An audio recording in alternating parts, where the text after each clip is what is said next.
सबको बताएंगे सर एक बार कि रीनेम कैसे करना है एंटर होते टेक्स्ट। ठीक है, तो हम लोग ने अध्याय 1 का अध्ययन किया था पिछले शनिवार।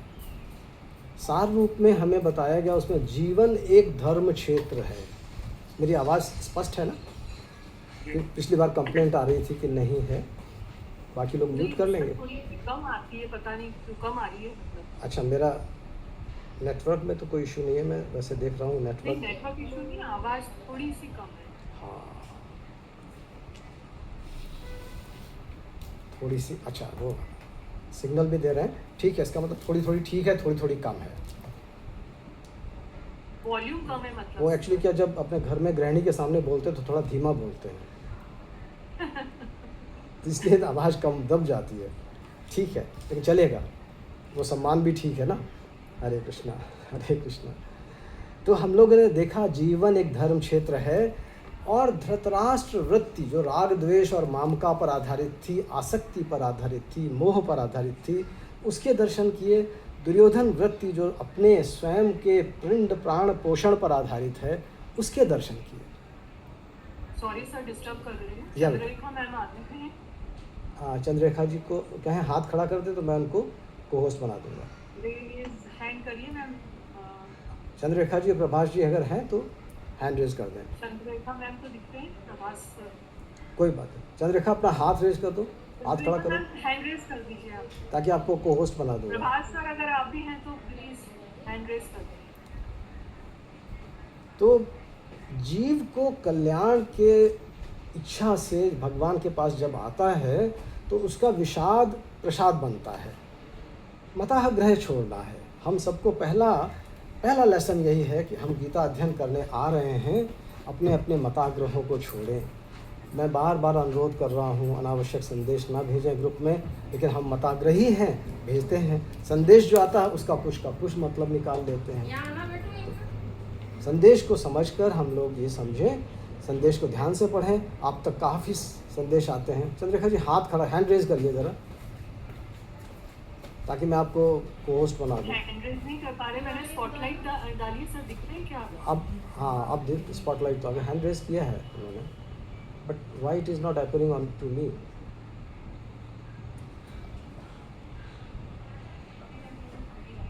स्पॉटलाइट हटा दें, आगे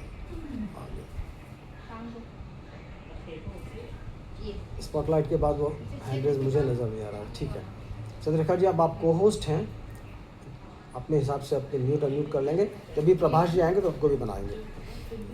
तो अब हम जो प्रारंभ कर रहे हैं आज दूसरा अध्याय, इसके कुछ श्लोक लेने की चेष्टा करेंगे, देखें कहाँ तक होता है। 30 या 38 श्लोक लेते हैं आज की तारीख में, प्रयास करेंगे। सांख्य योग क्या है? सांख्य, हम लोगों ने नाम तो सुने होंगे कि गीता में कर्म योग, सांख्य योग, भक्ति योग, सभी साधनों की चर्चा हमने सुनी। इन सभी साधनों में विवेक की बहुत बड़ी आवश्यकता है। विवेक क्या है? हमने पहले भी देखा अपने गीता क्यों पढ़े में, कि सत असत को अलग अलग अनुभव करना ही विवेक है। सांख्य योग में विवेक विचार की मुख्यता है, इसलिए सांख्य योग में विवेक का प्राधान्य है। सांख्य दर्शन मूलतः पुरुष, प्रकृति आदि तत्वों की विवेचना करता है, और तत्वों की ऐसी विवेचना करता है कि वो जो तत्व है, मूल तत्व है चेतन, उसकी अनुभूति तक हमारा मार्ग पहुँचे। तो इसमें पूरा संख्या संबंधी विश्लेषण होता है। प्रकृति क्या है, पुरुष क्या है, प्रकृति के कितने अंग हैं, कितने तत्व हैं, उन सब की विश्लेषण होंगे। थोड़ा प्रारंभिक है, इसके बाद बड़ी जो बड़ा विश्लेषण है वो बाद में भी आएगा, वो हम आगे आगे पढ़ते जाएंगे। तो पहले समझे कि सांख्य में पुरुष क्या है। पुरुष को चेतन तत्व, जो चेतन तत्व है, परमात्मा का अंश है और जो सबका प्रकाशक है, उसको पुरुष नाम से संबोधन दिया। प्रकृति है, वो जड़ है। ये प्रश्न था कि चेतन क्या है, जड़ क्या है। पुरुष जो परमात्मा का अंश है वह चेतन है, और प्रकृति जो सृष्टि की रचना में पुरुष और प्रकृति का मिलन से बनती है, उसमें प्रकृति का अंश जो है वो जड़ माना जाता है, जो पंच महाभूतों से और वैसे 23 तत्वों तक की बात आती है। 5 मुख्यतः। फिर 3 लेते हैं मन बुद्धि अहंकार, तो अष्टधा प्रकृति कहते हैं उसको। 5 महाभूत क्षितिजल पावक गगन समीर, हमने तुलसीदास जी बाबा ने कह दिया, वहाँ से समझ लिया। सत्य रज तम 3 गुणों पर आधारित है। वह देखें लक्ष्यार्थ क्या है इस अध्याय का, कि हम दृश्य नहीं हैं, हम दृष्टा हैं। हम शरीर नहीं हैं, शरीरी हैं। हम शरीर नहीं, शरीरी हैं। जो सब कुछ जानता है, शरीर को जानने वाला है, वह शरीरी है। तो गीता में वैसे तो तीनों योगों की एक त्रिवेणी बहती है। इसमें मुख्यता है सांख्य की। वहीं से प्रारंभ करते हैं भगवान श्री कृष्ण। आज का आरंभ कर रहे हैं, क्योंकि हमने अर्जुन का विषाद देखा। उस विषाद को नष्ट करने के लिए कुशल चिकित्सक की तरह अर्जुन के रोग का निदान कर रहे हैं भगवान इस अध्याय में। युद्ध में दोनों तरफ अपने संबंधियों को देखा। पिछले अध्याय में हमने देखा अर्जुन का मोह जागृत हो गया। उस मोह का समुचित निदान इस अध्याय से प्रारंभ होगा और 18 अध्याय इसी पर चलते जाएंगे। और वो एक माध्यम है, हम सब जीवों का मोह नष्ट हो जाए। नष्टो मोह स्मृतिर्लब्धा हो जाए। हमें स्मृति हो जाए कि मैं क्या हूँ, स्वरूप से मैं क्या हूँ, उस परमात्मा का अंश हूँ, सनातन परमात्मा का अंश हूँ, चेतन अंश हूँ। यह अनुभव आ जाए, हम शरीर नहीं हैं, यह अनुभव आए। प्रारंभ करेंगे यहाँ से। तो जो हमारा जीवन अभी पूर्णतया इंद्रिय तृप्ति पर आधारित है। इंद्रियों की तृप्ति में ही हम लगे हुए हैं। उस इंद्रिय तृप्ति के साधनों से हटकर स्वयं का मोह दूर करके अज्ञान को दूर कर दे, क्योंकि वह इंद्रिय तृप्ति या सुख भोग में दिखता नहीं, हमें अनुभव नहीं होता। सैमसंग वालों ने कुछ कहना चाहते हैं, इनकी बात सुन लेते हैं। हरे कृष्णा। वैसे बीच में हाथ ना खड़ा करेंगे तो ज़्यादा अच्छा रहेगा, हम लोग अंत में बात करेंगे। हरे कृष्णा। आप बताइए, मैम अनम्यूट करिए। हरे कृष्णा। अनम्यूट की कमांड आई है मैम आपके पास, अनम्यूट हो नहीं हो पा रहे हैं, वापस भेजिए, अब कमांड देखिए।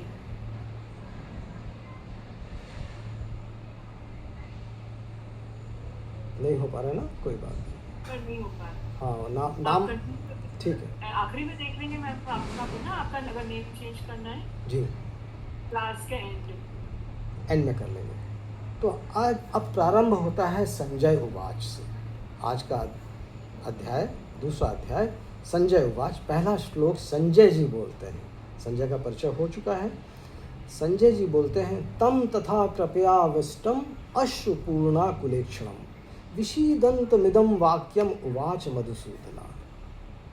क्या बोला संजय जी ने? बोला वैसी कायरता से आविष्ट, जहाँ वो अपने धनुष बाण छोड़कर रथ में बैठ गए थे, उन अर्जुन के प्रति जो कि विषाद कर रहे हैं, आंसुओं के कारण जिनके नेत्रों की देखने की शक्ति अवरुद्ध हो रही है, भगवान मधुसूदन ये कहे जाने वाले वचन बोले।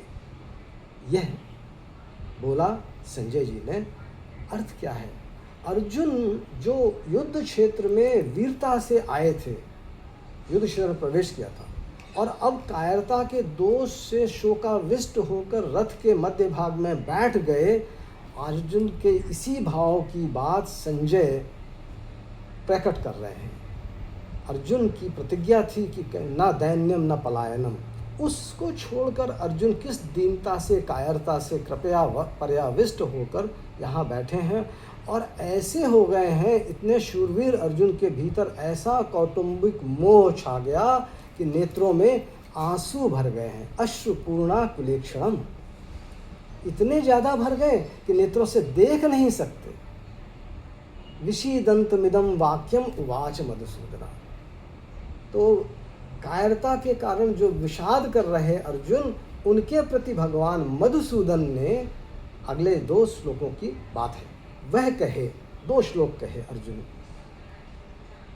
तो अर्जुन में जो धर्म के आड़ में कर्तव्य त्याग रूपी बुराई आ गई थी, उस पर ये भगवान की वाणी सीधा अटैक कर रही है, सीधा आघात करेगी। इसको कहते हैं शॉक थेरेपी, शॉक देगी। जिसे कहते हैं थप्पड़ मार के जगाएगी कि अर्जुन क्या समझ रहे हो तुम।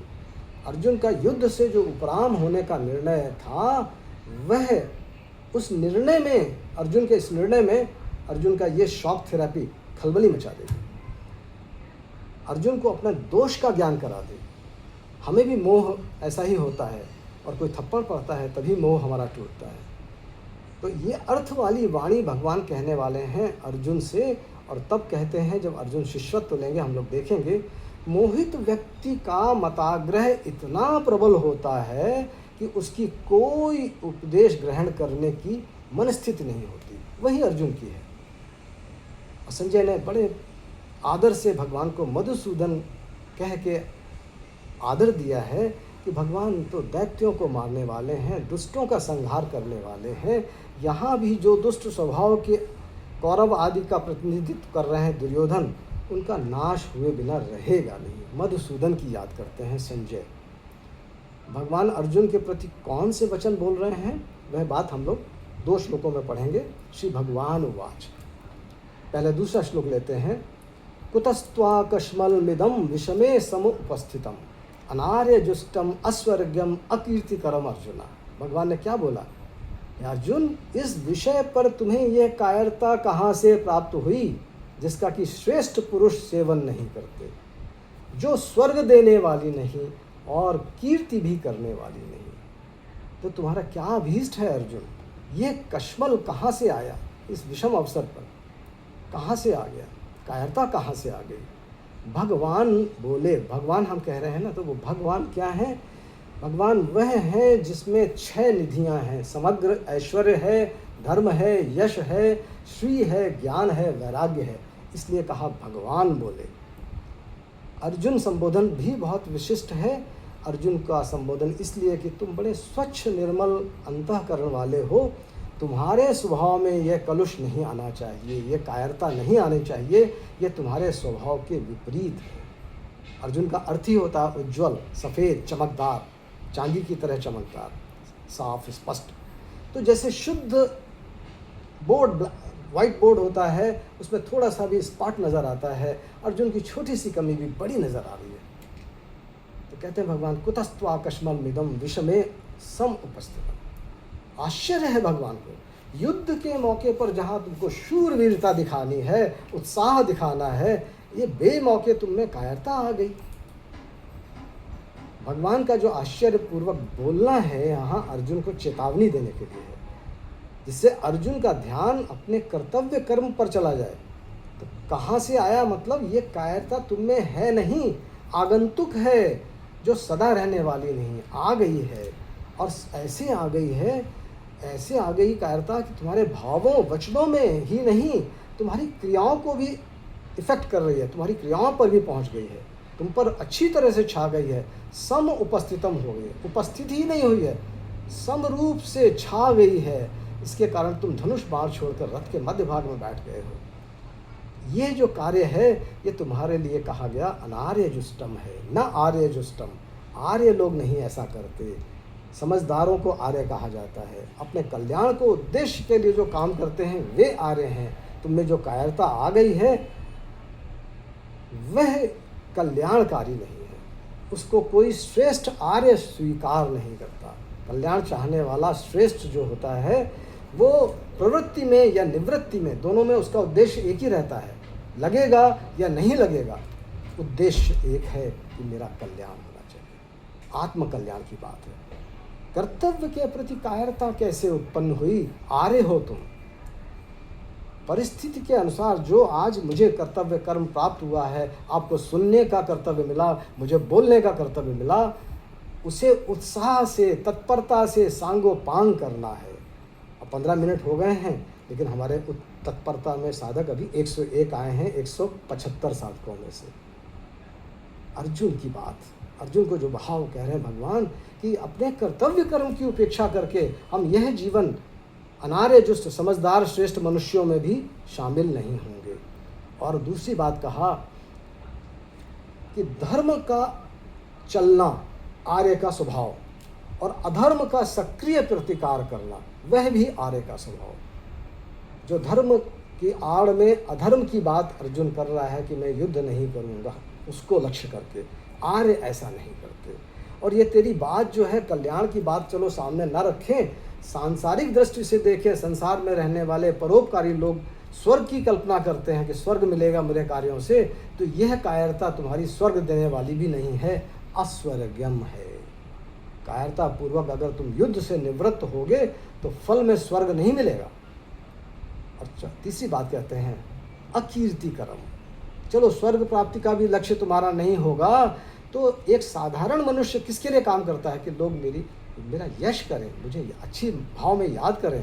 तो यह कीर्ति देने वाली भी नहीं है कायरता, इस लोक में यश देने वाली नहीं है, अपयश देगी। इसलिए कहा कि कायरता किसी भी तरह से अनुचित है। विचारशील मनुष्य की तरह है, पुण्यात्मा मनुष्य की तरह है, साधारण मनुष्य की तरह, तीनों तरह से अनुचित है।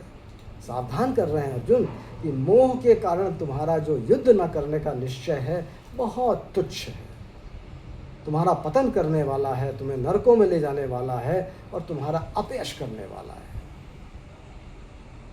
दूसरे श्लोक में ये बोलकर अब कायरता तो आ गई है, क्या करना है भगवान कह रहे हैं, क्या करना है। तीसरे श्लोक में, जिसको शॉक थेरेपी कहते हैं, अर्जुन को ऐसा बोलते हैं, क्लैब्यम मा स्मागमः पार्थ नैत्वत्व उपपद्यते क्षुद्रम हृदय दौर्बल्यम त्यक्तोत्तिष्ठ परंतपा।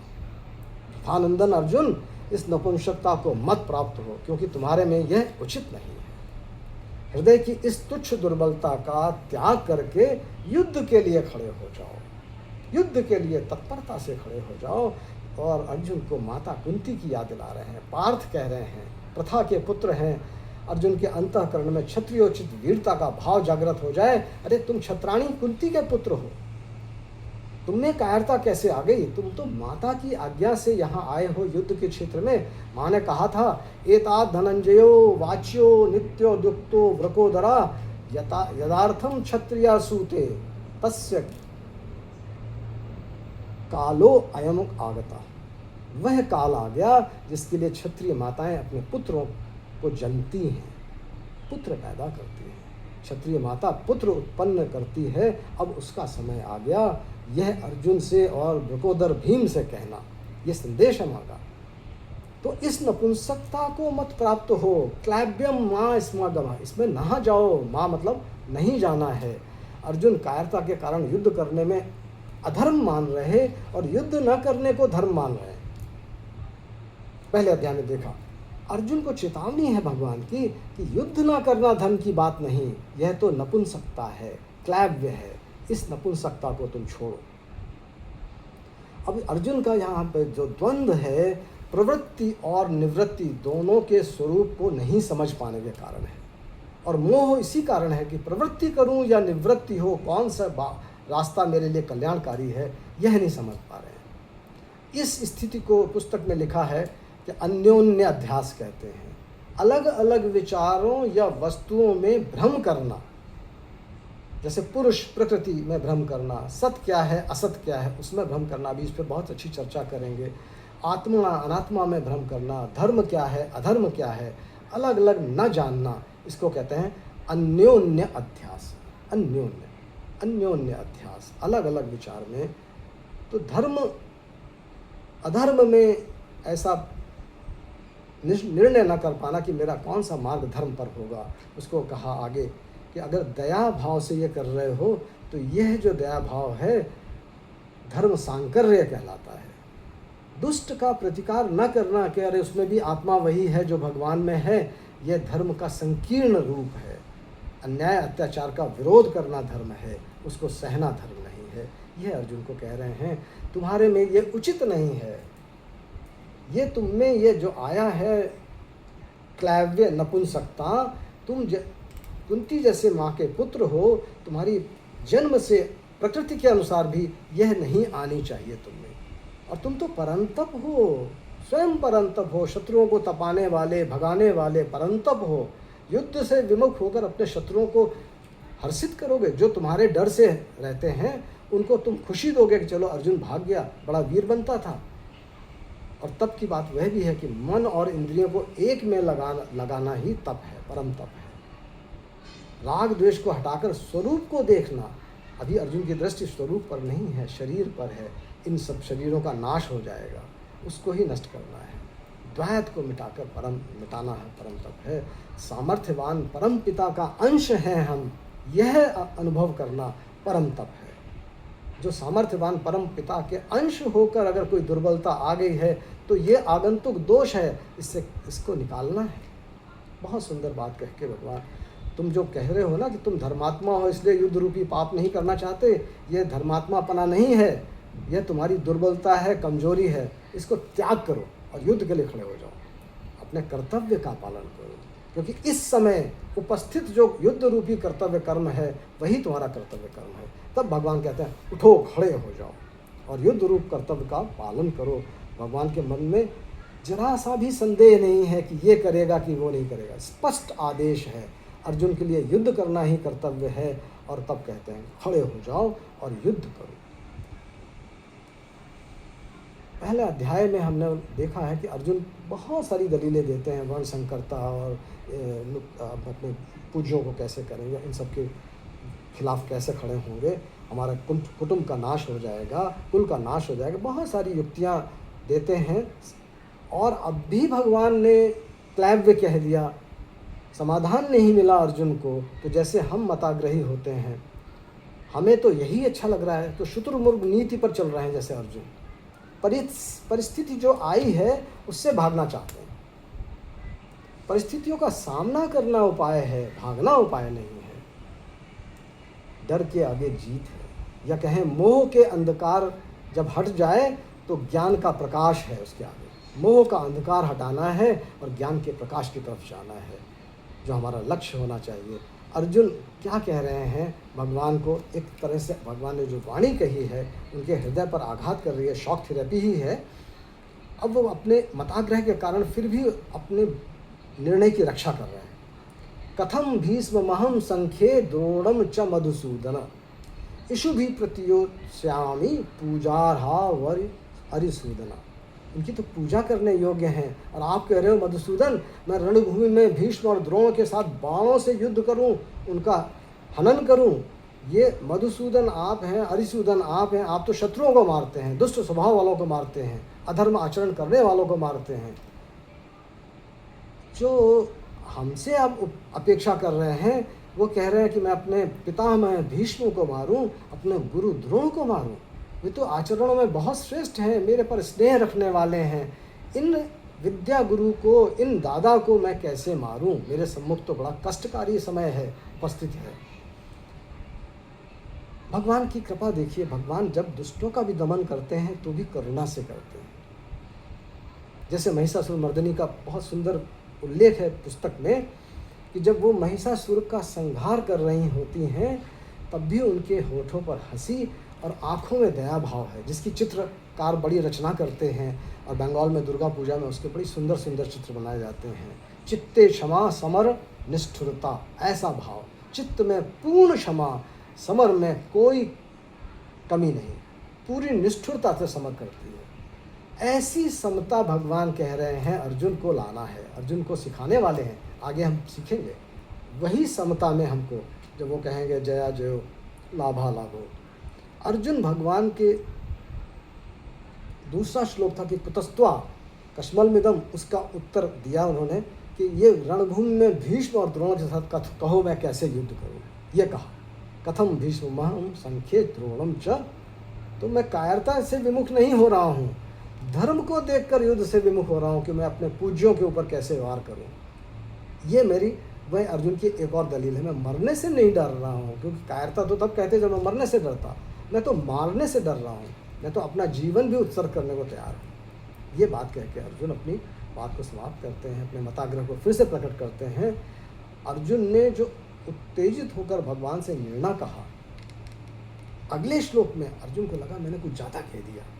भगवान तो मेरा कल्याण चाहते हैं, मेरे परम हितैषी हैं।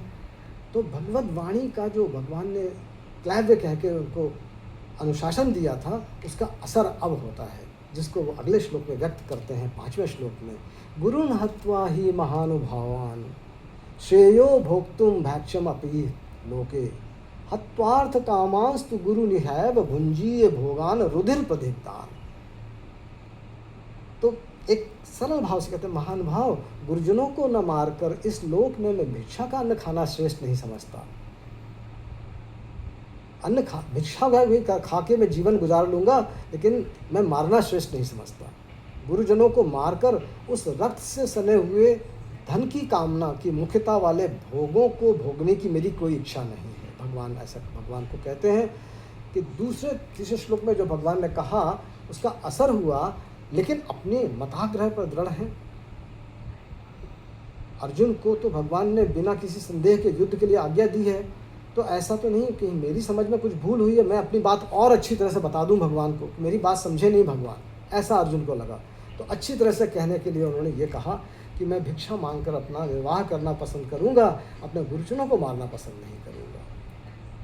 तो भगवान ने दूसरे तीसरे श्लोक में जो अर्जुन के कल्याण की दृष्टि से उन्हें कायरता छोड़ने के लिए बात कही थी, अर्जुन थोड़ा सा उल्टा समझ गए कि भगवान युद्ध में रत हमको इसलिए कर रहे हैं कि मुझे राज्य दिलाना चाहते हैं। मेरे हितैषी तो हैं भगवान, वो राज्य दिलाना चाहते हैं, तो मैं राज्य के लिए मना कर दूँ तो भगवान मेरी बात मान जाएंगे।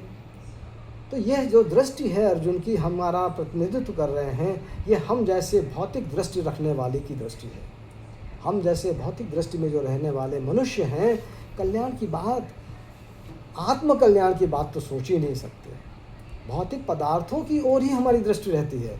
हम कभी भी जाएंगे भगवान के मंदिर में, बहुत प्रसन्न होकर भगवान कृपा कर दें और मांगने स्वयं देने आ जाएं, तो हम क्या मांगेंगे?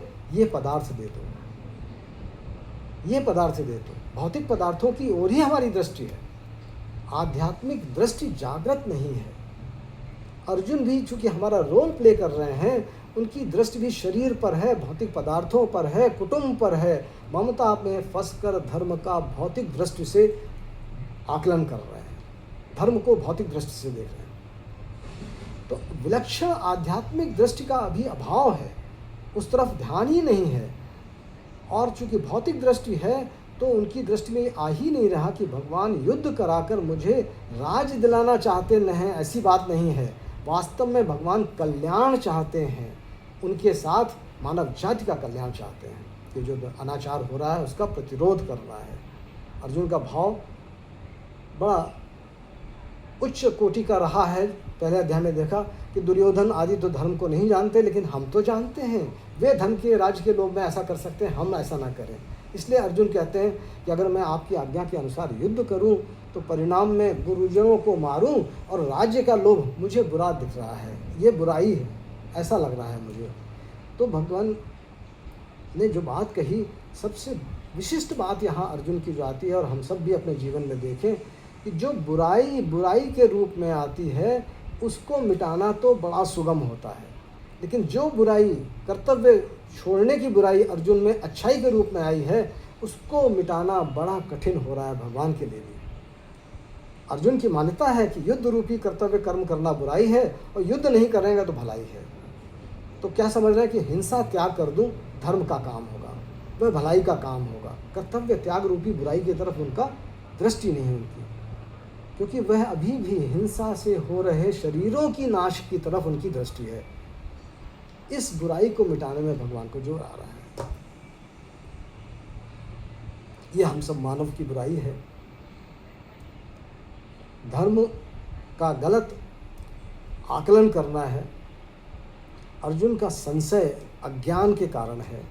आत्मा और अनात्मा में भेद नहीं कर पा रहे हैं, धर्म और अधर्म में भेद नहीं कर पा रहे हैं, इसलिए है। भगवान के वचनों में तो विलक्षणता है, अर्जुन के अंदर धीमे धीमे प्रभाव डालते हैं।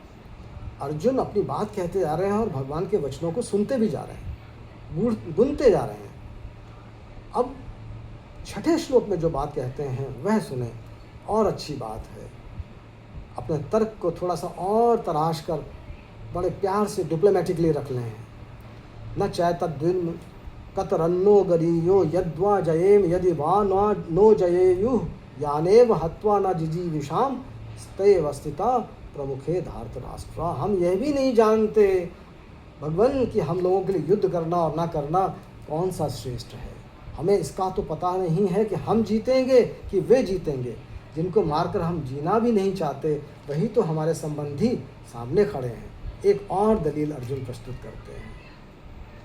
अपने कर्तव्य का निर्णय करने में अपने को असमर्थ पाते हैं अर्जुन, और व्याकुलता पूर्वक भगवान से प्रार्थना करते हैं अगले श्लोक में।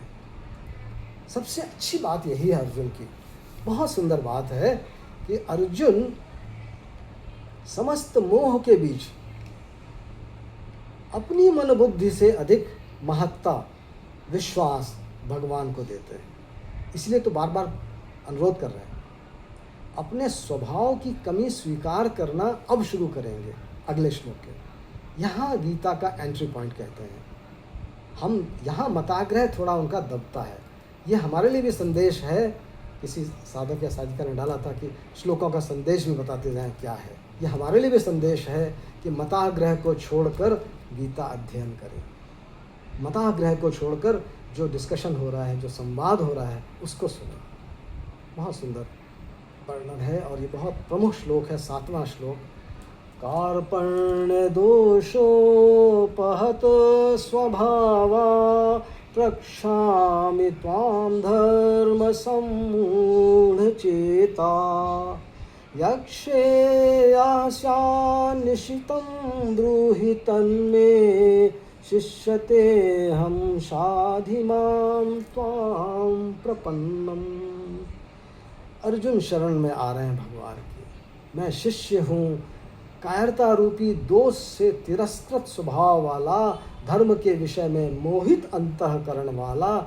मैं आपसे पूछता हूँ कि जो निश्चित कल्याण करने वाली बात हो वह मेरे लिए कहिए। मैं आपका शिष्य हूँ, आपके शरण हुए मुझे शिक्षा दीजिए। तो 4 बातें कह रहे हैं अर्जुन। एक तो एक्सेप्ट कर रहे हैं कि कायरता रूप दोष मेरे में आ गया है, धर्म के विषय में मैं मोहित अंतःकरण वाला हूँ, एक्सेप्टेंस। और दूसरी बात है श्रेय की इच्छा है, निश्चित कल्याण की बात हो वह कहिए। प्रे नहीं कि मुझे घर, संपत्ति, गाड़ी, नौकर चाकर दे दो, मेरे कल्याण की बात बताओ मुझे, वह मेरे लिए कहिए। और फिर शिष्यत्व ग्रहण कर लेते हैं तीसरे उसमें, मैं आपका शिष्य हूँ, और शरणागति में जाते हैं। आपके शरण मुझे शिक्षा दीजिए। स्वामी जी ने इसको पूर्ण शरणागति नहीं कहा है, उसको हम दर्शन करते हैं। तो जो भगवान के निसंदिग्ध वचन थे युद्ध के लिए खड़ा होने के लिए, यह समझ में आया अर्जुन को, ऐसा विचार आया कि युद्ध से निवृत्त होने के लिए नहीं भगवान कह रहे हैं। यह तो मुझे भगवान जो कह रहे हैं कि मेरे स्वभाव के विरुद्ध है, वाकई में छात्र स्वभाव के अनुरूप नहीं है, मुझे दीनता या पलायनता नहीं शोभा देता, यह उनको समझ में आया है। तो कायरता रूपी जो दोष आ गया है उसको स्वीकार कर रहे हैं अर्जुन। छात्र स्वभाव दब गया, बुद्धि से धर्म के विषय में मोहित होकर निर्णय नहीं कर पा रहा हूँ, यह एक्सेप्ट कर लिया। स्पष्ट रूप से जो आज्ञा दी थी तीसरे श्लोक में, हृदय की तुच्छ दुर्बलता को त्याग कर छोड़कर युद्ध के लिए खड़े हो जाओ, वहाँ उस बात में अब संदेह नहीं रहा। थोड़ी सी संदेह जो है उसमें क्या कारण है कि मेरे कुटुंब का नाश हो जाएगा, मुझे पूज्य जनों का मारना पड़ेगा, और वो अधर्म दिख रहा है, और वो युद्ध करना धर्म दिख रहा है। वहाँ तक तो बात समझ में आ रही है। तो अब निर्णय करने में मेरी बुद्धि कुंठित हो गई है। आप बताओ, यक्षे आस्या निश्चितम ब्रूहि तन्मे, मेरे कल्याण की बात आप बताओ प्रभु। मैं आपसे काम प्रार्थना करता हूँ, ऐसी बात कहो जो मेरा कल्याण करने वाली हो। शिष्यते हम, भगवान के शिष्य हो जाते हैं। महाराज मैं आपका शिष्य हो गया हूँ, शिक्षा देने का अधिकार है आपको, आप मेरे कल्याण की बात कहिए। शाधि मां त्वां प्रपन्नम, शरण हो गया, भगवान के शरण होने की बात कहते हैं। लेकिन स्वामी जी कहते हैं वास्तव में शरण नहीं हुए, वो अभी भी उनके मन में मताग्रह है। नहीं तो शाधि माम नहीं कहते, मेरे को शिक्षा दीजिए नहीं कहते, फिर तो जो आपकी इच्छा वह करिए, मेरे लिए और कोई कर्तव्य नहीं, जैसा आप कहेंगे मैं वैसा ही कहूँगा, जो 18वें अध्याय में कहेंगे। जब उनका स्मृति वापस आएगी तब वो कहेंगे अब आप जो कहेंगे वो मैं करूँगा। अभी तो आगे देखिए उनकी और हरकत आएगी सामने, जब 90वें श्लोक में कहेंगे मैं युद्ध नहीं करूँगा।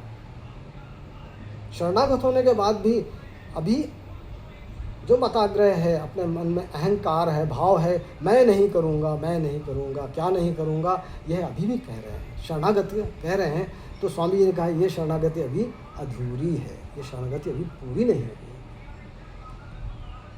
तो जो अभी मताग्रह है उसी को अगले श्लोक में 8वें में कहते हैं फिर से कि युद्ध करना मैं धर्मयुक्त नहीं मान रहा। तो भगवान ने उत्तिष्ठ क्या के आज्ञा दे दी। अरे वो तो फिर मुझे युद्ध करने के लिए कहेंगे, मैं उनसे कह रहा हूँ मुझे बताओ। अरे उनको वही समझ में आ रहा है कि लड़ लो लड़ लो लड़ लो, लड़ना ही अच्छा होगा। तो अर्जुन अपनी बात फिर से रखते कि मैंने फिर से ध्यान से नहीं कहा, मैं फिर से कहूँ भगवान को शायद समझ में आ जाएगी मेरी बात। नहीं प्रपश्यामि ममापनुद्याद यक्षोक मुक्षोषण इंद्रियाणाम अवाप्य भूमा समत्मवृद्धम राज्यम सुराणामपि चाधिपत्यम। पृथ्वी पर धन धान्य समृद्ध शत्रु रहित राज्य, स्वर्ग में देवताओं का आधिपत्य मिल जाए तो भी इंद्रियों को सुखाने वाला जो मेरा यह शोक है, यह विषाद है, यह दूर हो जाए, ऐसा मैं देखता नहीं हूँ। राज्य से नहीं मुझे, अर्जुन सोच रहा है भगवान युद्ध से मुझे राज्य दिलाने वाले हैं, राज्य मिलेगा तो मेरे शोक नष्ट हो जाएंगे। नहीं प्रभु, मेरा उससे शोक नष्ट नहीं होगा, उससे शोक नष्ट नहीं होगा। यह कहकर फिर से अपना मताग्रह पुनः प्रकट कर देते हैं। और देखिए ये प्राकृत पदार्थ हैं कि राज्य मिलेगा, सुख भोग मिलेगा, नहीं मिलेगा। अर्जुन अभी पूर्ण जिज्ञासु नहीं हुए तो भगवान का उपदेश उन पर ऐसा हो रहा है जैसे कि किसी खेत में निराई गुड़ाई न की गई हो और उसमें बीज डाल दिया गया। तो अगले श्लोक में संजय बोलते हैं कि क्या किया अर्जुन ने, यह सब बात कह के अर्जुन ने क्या किया इस श्लोक में वर्णन है। 9वां श्लोक है। संजय उवाच एव मुक्त्वा ऋषिकेशं गुडाकेशः परन्तप न योत्स इति गोविंदम उक्त्वा तूष्णीं बभूवः। क्या बोले संजय, हे शत्रुतापन धृतराष्ट्र, ऐसा कहकर निद्रा को जीतने वाले अर्जुन अंतर्यामी ऋषिकेश भगवान गोविंद से बोले मैं युद्ध नहीं करूँगा, मैं युद्ध नहीं करूँगा। पहले दलील दी 8वें में और अब निर्णय दे दिया युद्ध नहीं करूँगा, ऐसा साफ कह के चुप हो गए। तो भगवान की बात का अर्जुन आदर करते हैं, मानना चाहते हैं। युद्ध करने की बात ठीक ठीक जच नहीं रही है, वहीं पर अटकी हुई है सुई अभी। तो जची हुई जो बात है उसको मैं स्पष्ट रूप से कह दूं भगवान को, संभवतः भगवान अपनी बात बदल दे। अब भगवान से जो अंतिम बात कह दी, अब मैंने सब कुछ कह दिया, अब चुप हो गया, अतः चुप हो गए। युद्ध करने के लिए साफ मना करने के बाद चुप हो गए। तब क्या हुआ, संजय ने अगले 10वें श्लोक में उसका वर्णन किया है। तम उवाच ऋषिकेशा प्रहसन्निव भारत सेनयोरुभयोर मध्ये विषीदन्तमिदं वचा। तो दोनों सेनाओं के मध्य भाग में विषाद करते हुए उस अर्जुन के प्रति हंसते हुए, स्मित हास्य है भगवान का, हंसते हुए से भगवान ऋषिकेश यह वचन बोले।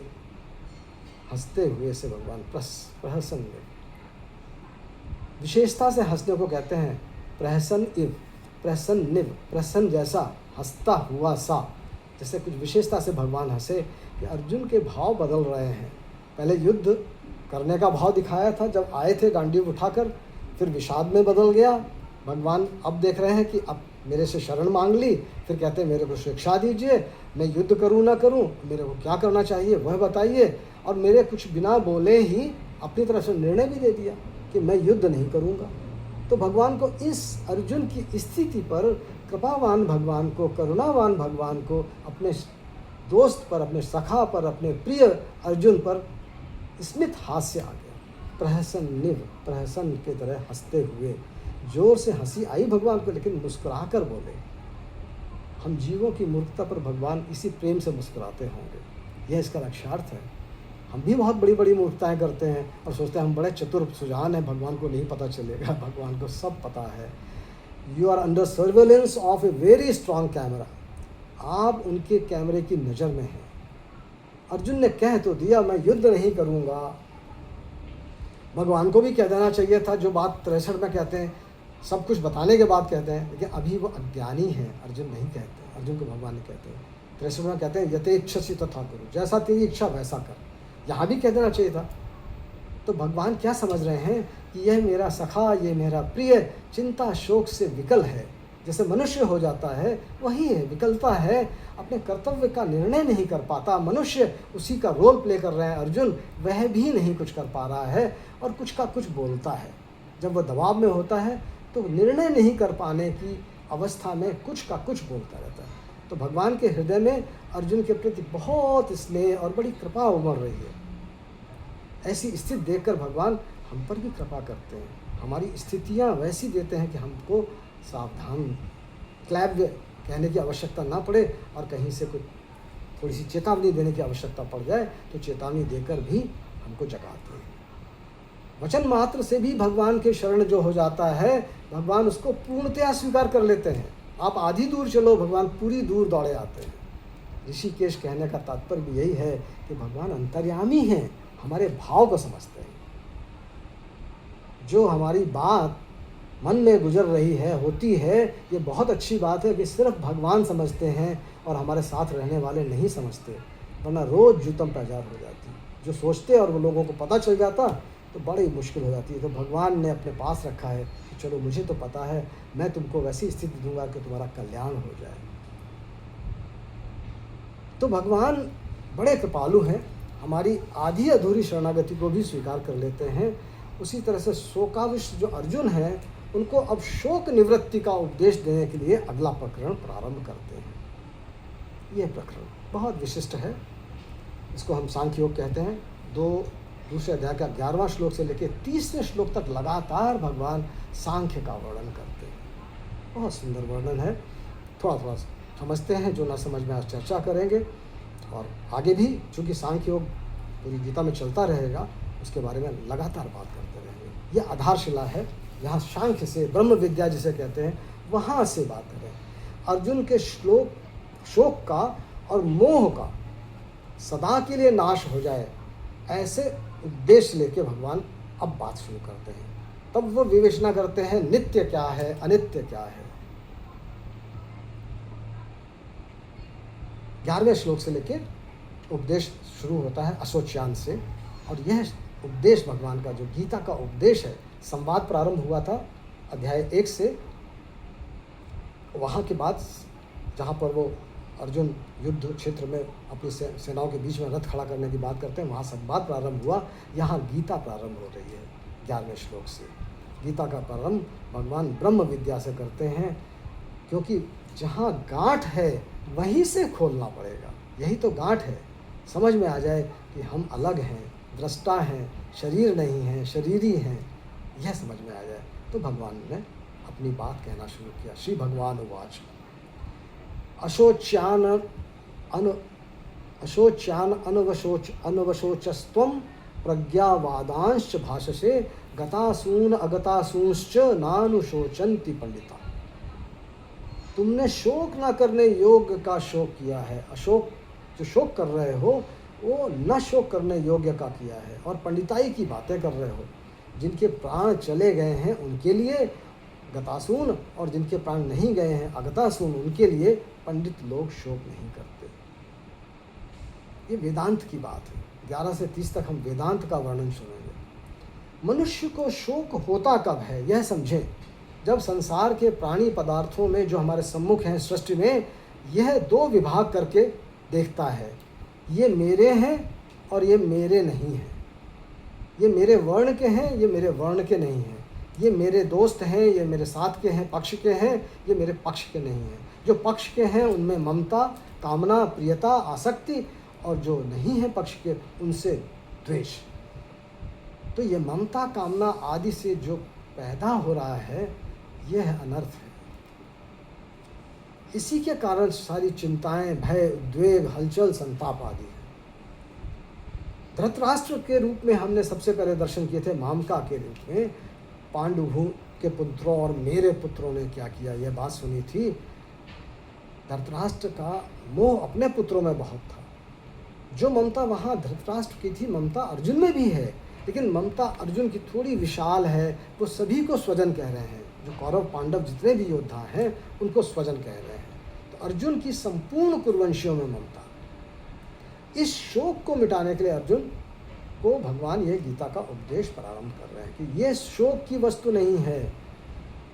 अशोच्यान अवशोचस्त्वम, संसार में जो जिसके लिए शोक करना बनता है उसके लिए शोक करो ना। संसार में 2 चीज़ें हैं, एक तो शरीरी है और एक शरीर है, एक सत है, एक असत है। शरीर ही तो अविनाशी है, नष्ट नहीं होता। शरीर नित्य नष्ट होता है, विनाशी है। इन दोनों के लिए शोक नहीं बनता। अविनाशी का विनाश नहीं होता और उसके विनाशी का विनाश होता ही है। एक क्षण भी स्थायी नहीं रहता। जैसा अभी देखा, हम अभी बैठे थे आधा घंटा पहले या 1 घंटे पहले, तो उससे हम बदल गए हैं। हमारी कोशिकाओं में तमाम परिवर्तन हो गए हैं। तो यहाँ जो शोक करता है, ऐसे शरीरों को लेकर जो शोक करता है, शोक करना ना तो शरीरी को लेकर बनता है, ना शरीर को लेकर बनता है। यह तो सिर्फ तुम्हारी मूर्खता का परिणाम है। जो तुम्हारी दृष्टि है वह गलत है, इसलिए तुम उस पर शोक करते हो। जो प्रतिक्षण मिटने वाली अनुकूल प्रतिकूल परिस्थिति आ रही है, उस पर हर शोक करना, जो हम अपनी प्रार्थना में पढ़ते हैं, ये तो आने जाने वाली है कोई भी परिस्थिति, उसके लिए सुखी दुखी होना तो बिल्कुल मूर्खता है, निहायत मूर्खता है। सत्ता तो सिर्फ एक की है, जो सत तत्व है, परम तत्व कहते हैं, जिसे शरीर कहते हैं। शरीर में रहने वाला शरीरी। अब समस्या क्या है कि हमने दोनों को मिला रखा है। शरीरी और शरीर में अंतर नहीं है। शरीर को अपना स्वरूप मान लेते हैं, जो शरीर है वही मेरा स्वरूप है। समस्या यही है। चेतन तो स्वयं में पूर्ण है, उसको पूर्णत्वात्, पूर्ण तत्वात्, पूर्ण पुरुष कहा है, तो उसको किसी अन्य की आवश्यकता नहीं है।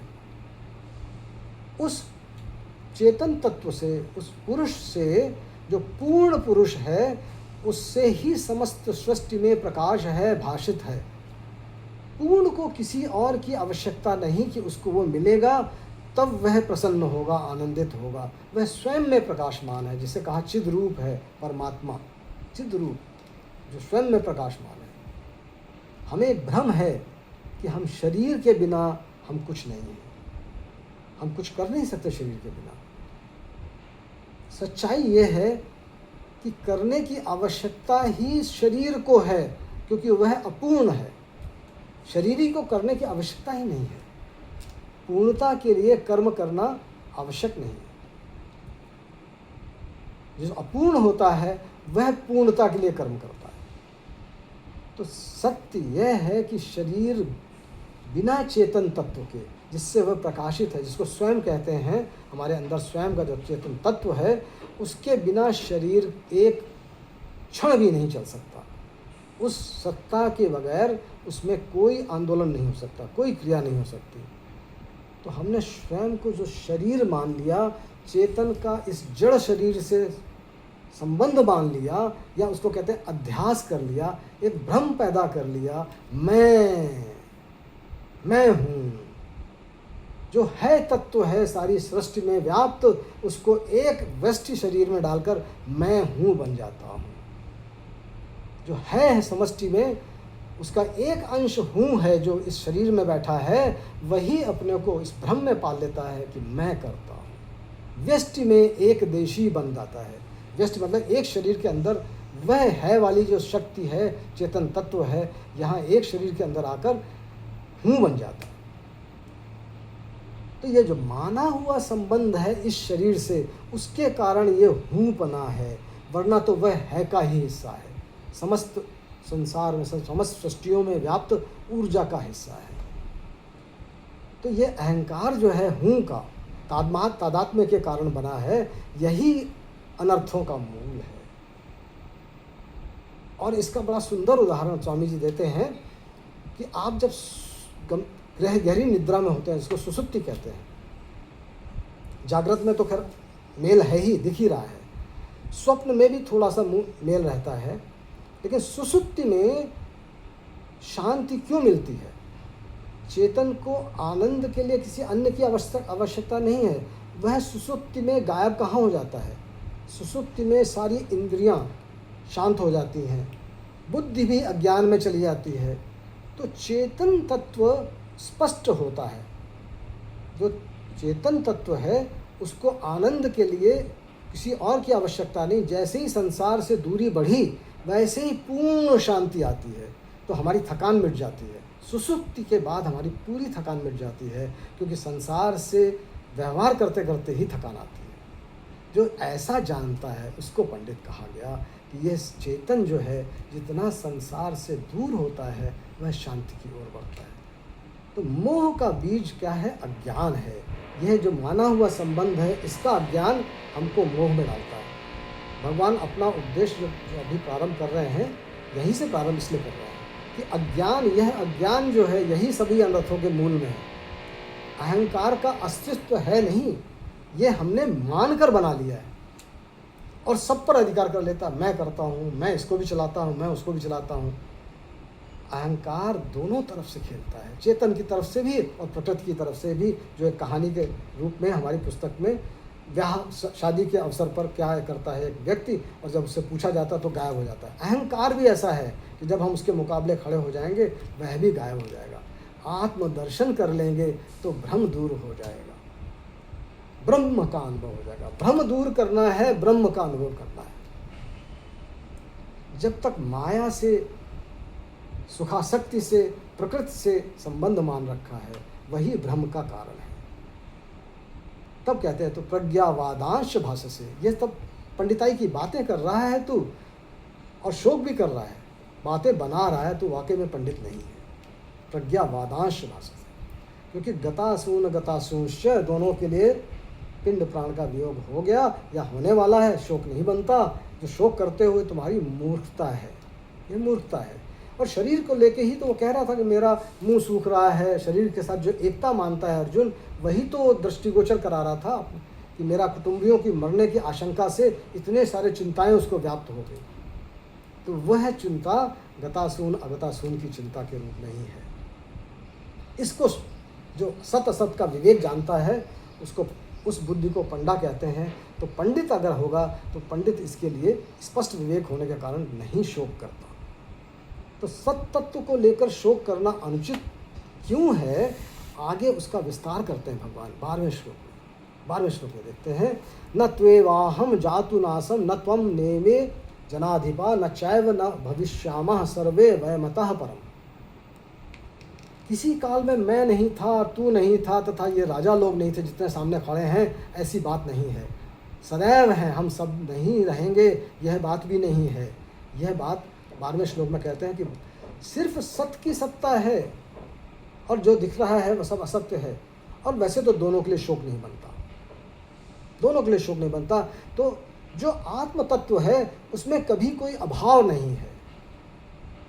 आत्म तत्व में कोई भी तरह का अभाव नहीं है, ये भगवान कह रहे हैं। नित्य तत्व सदा ही नित्य है, कभी अभाव नहीं था, कभी होगा नहीं।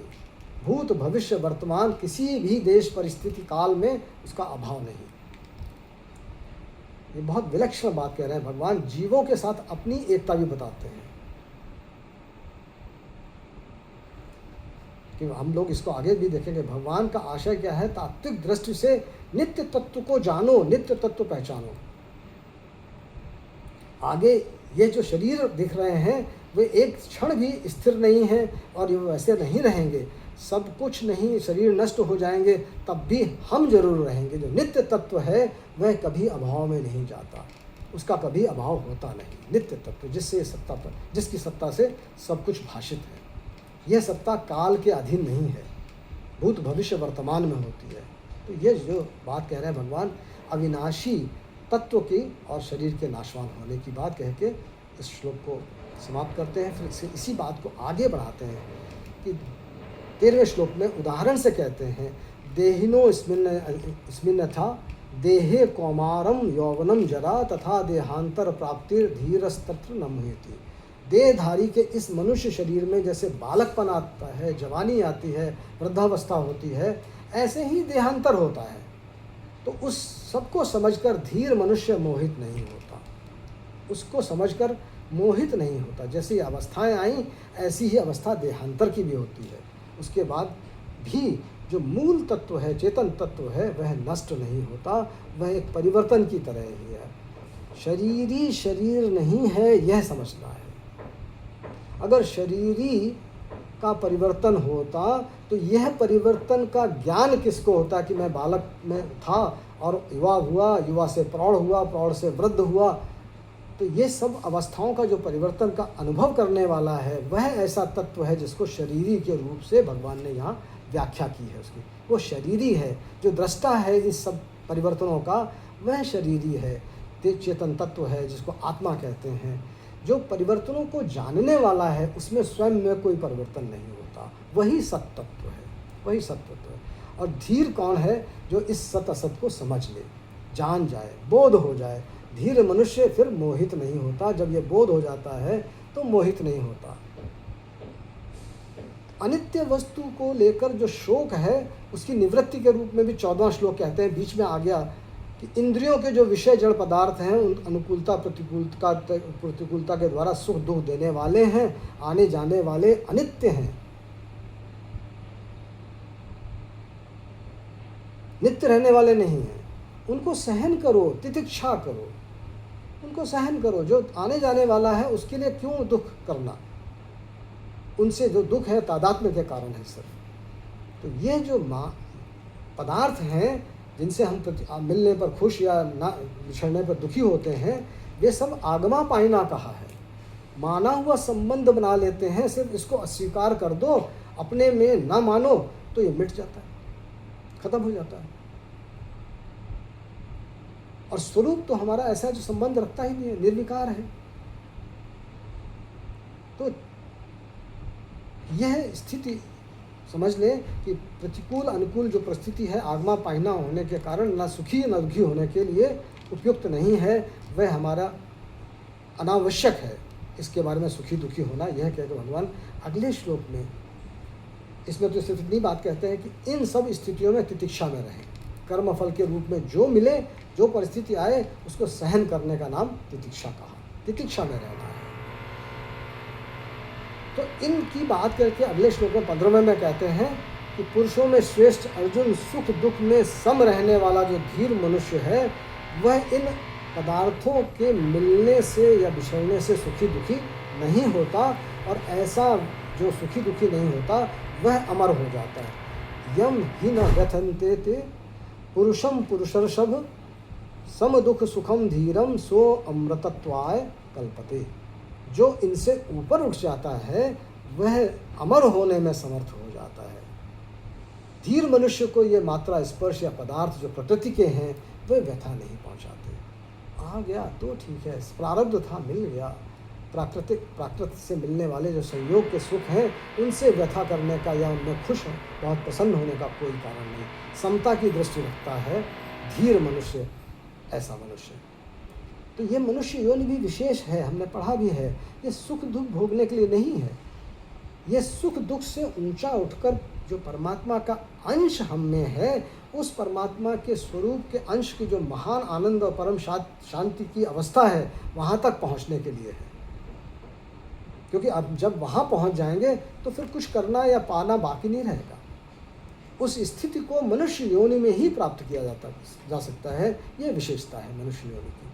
जब इस बात की समझ हो जाए तो अनुकूलता प्रतिकूलता से कोई घबराता नहीं। हम सुख दुख का उपभोग नहीं करते फिर।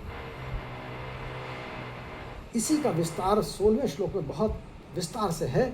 देह देही का वर्णन दूसरे शब्दों में असत और सत से करते हैं, जिसकी चर्चा 16 श्लोक में 12 से 13 तक जो बात हुई, भगवान ने आत्मा की नित्यता की, निर्विकारता की, और 14वें श्लोक में इंद्रियों के विषय ले लिए, उनसे संयोग या वियोग की बात की, और आत्मा क्यों नित्य व संयोग क्यों अनित्य है, इसका विवेचन 16वें श्लोक में गंभीरता से करते हैं।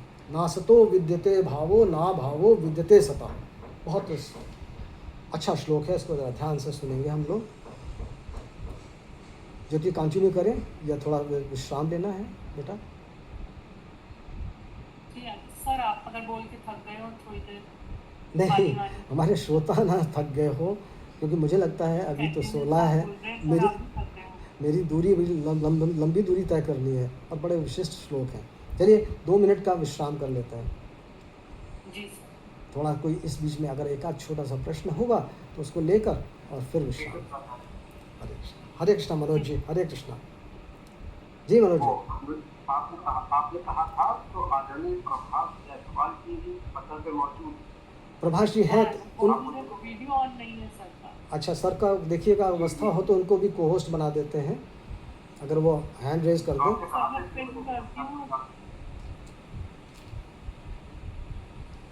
हाँ देखिए, हरे कृष्णा प्रभाष जी।